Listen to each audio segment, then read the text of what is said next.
The blessed damsel leaned out from the gold bar of heaven. Her blue grave eyes were deeper much than a deep water, even.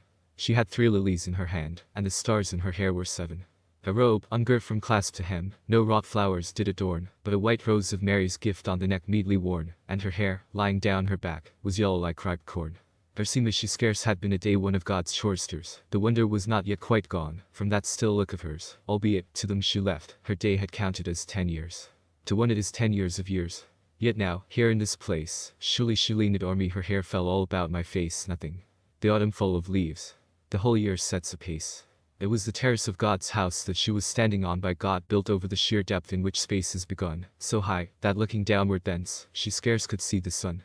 It lies from heaven across the flood of ether, as a bridge. Beneath, the tides of day and night with flame and darkness ridge the void, as low as where the surf spins like a fretful midge. But in those tracks, with her, it was the peace of utter light and silence. For no breeze may stir along the steady flight of seraphim, no echo there, beyond all depth or height. Heard hardly, some of her new friends, playing at holy games, spake, gentle-mouthed, among themselves, their virginal chaste names, and the souls, mounting up to God, went by her like thin flames. And still she bowed herself, and stooped into the vast waste calm, till her bosom's pressure must have made the bar she leaned on warm, and the lilies lay as if asleep along her bended arm. From the fixed lull of heaven, she saw time, like a pulse, shake fierce through all the worlds. Her gaze still strove, in that steep gulf, to pierce the swarm, and then she spoke, as when the stars sang in their spheres. I wish that he would come to me, for he will come, she said. Have I not prayed in solemn heaven? On earth, has he not prayed? Are not 2 prayers a perfect strength? And shall I feel afraid? When round his head the aureole clings, and he is clothed in white, I'll take his hand, and go with him to the deep wells of light, and we will step down, as to a stream, and bathe there in God's sight. We too will stand beside that shrine, the cult, withheld, untrod, whose lamps tremble continually with prayer sent up to God, and where each need, revealed, expects its patient period. We too will lie the shadow of that living mystic tree within whose secret growth the dove sometimes is felt to be, will every leaf, that his plumes touch saith his name audibly. And I myself will teach to him, I myself, lying so, the songs I sing here, which his mouth shall pause in, hushed and slow, finding some knowledge at each pause, and some new thing to know. Alas!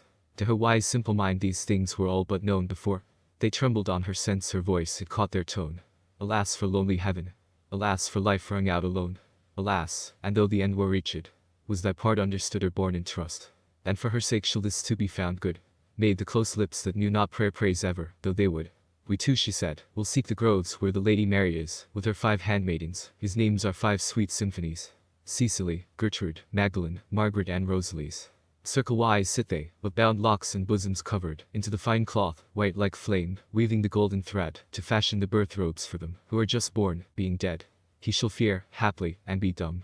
Then I will lay my cheek to his, and tell about our love, not once abashed or weak, and the dear mother will approve my pride, and let me speak. Herself shall bring us, hand in hand, to him round whom all souls kneel, the unnumbered solemn heads bowed with their aureoles. And angels, meeting us, shall sing to their citherns and citals. There will I ask of Christ the Lord thus much for him and me. To have more blessing than on earth in no wise, but to be as then we were, being as then at peace. Yea, verily. Yea, verily, when he is come we will do thus and thus, till this my vigil seem quite strange and almost fabulous. We two will live at once, one life, and peace shall be with us. She gazed, and listened, and then said, less sad of speech than mild, all this is when he comes. She ceased. The light thrilled past her, filled with angels, in strong level laps. Her eyes prayed, and she smiled. I saw her smile. But soon their flight was vague mid the poised spheres. And then she cast her arms along the golden barriers, and laid her face between her hands, and wept. I heard her tears. Love aside, when do I see thee most, beloved one? When in the light the spirits of mine eyes before thy face, their altar, solemnized the worship of that love through thee made known. But when in the dusk hours, we two alone, close-kissed and eloquent of still replies, thy twilight hidden glimmering visage lies, and my soul only sees thy soul its own. O love, my love! If I no more should see thyself, nor on the earth the shadow of thee, nor image of thine eyes in any spring, how then should sound upon life's darkening slope, the ground whirl of the perished leaves of hope, the wind of death's imperishable wing? Art's hope by what word's power, the key of paths untrod, shall I the difficult deeps of love explore, till parted waves of song yield up the shore, even as that sea which Israel crossed dry shod. For lo, in some poor rhythmic period, lady, I fain would tell how evermore thy soul I know not from thy body, nor thee from myself, neither or love from God. Yea, in God's name, and love's, and thine, would I draw from one loving heart such evidence, as to all hearts all things shall signify. tender as dawn's first hill fire, and intense as instantaneous penetrating sense, in spring's birth hour, of other springs gone by. Genius and beauty, beauty like hers is genius. Not the call of Homer's or of Dante's heart sublime, not Michael's hand furrowing the zones of time is more with compassed mysteries musical, nay. Not in spring's or summer's sweet footfall more gathered gifts, exuberant life beckons than doth this sovereign face, his love spell breathes even from its shadowed contour on the wall. As many men are poets in their youth, but for one sweet-strung soul, the wires prolong even through all change the indomitable song, so in like wise the envenomed years, his tooth rends shallower grace with ruin void of ruth, upon this beauty's power shall wreak no wrong.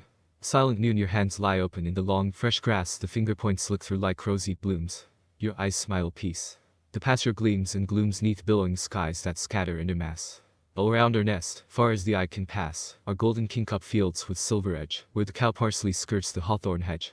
'Tis visible silence, still as the hour-glass. Deep in the sun-searched growths the dragonfly hangs like a blue thread loosened from the sky, so this winged hour is dropped to us from above. Oh, clasp we to our hearts, for deathless dower, this close companioned inarticulate hour when twofold silence was the song of love.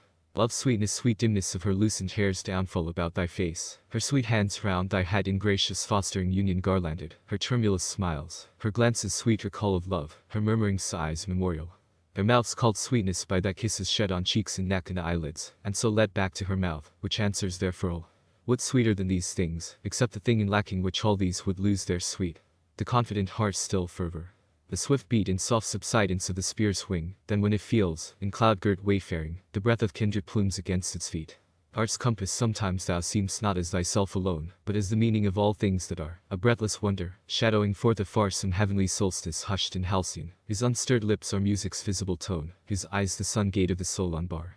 Being of his furthest fires oracular the evident heart of all life sown and mown. Even such love is, and is not thy name love. Yea, by thy hand the love god rends apart all gathering clouds of night's ambiguous art, flings them far down, and sets thine eyes above, and simply, as some gauge of flower or glove, stakes with a smile the world against thy heart. Her gifts high grace, the dower of queens, and therewithal some wood-born wonder's sweet simplicity. A glance like water brimming with the sky or hyacinth light where forest shadows full. Such thrilling pallor of cheek as doth enthrill the heart. The mouth whose passionate forms imply all music and all silence held thereby. Deep golden locks, her sovereign coronal. A round reared neck, meet column of love's shrine to cling to when the heart takes sanctuary. Hands which forever at love's bidding be. And soft stirred feet still answering to his sign. These are her gifts, as tongue may tell the more. Breathe low her name, my soul, for that means more.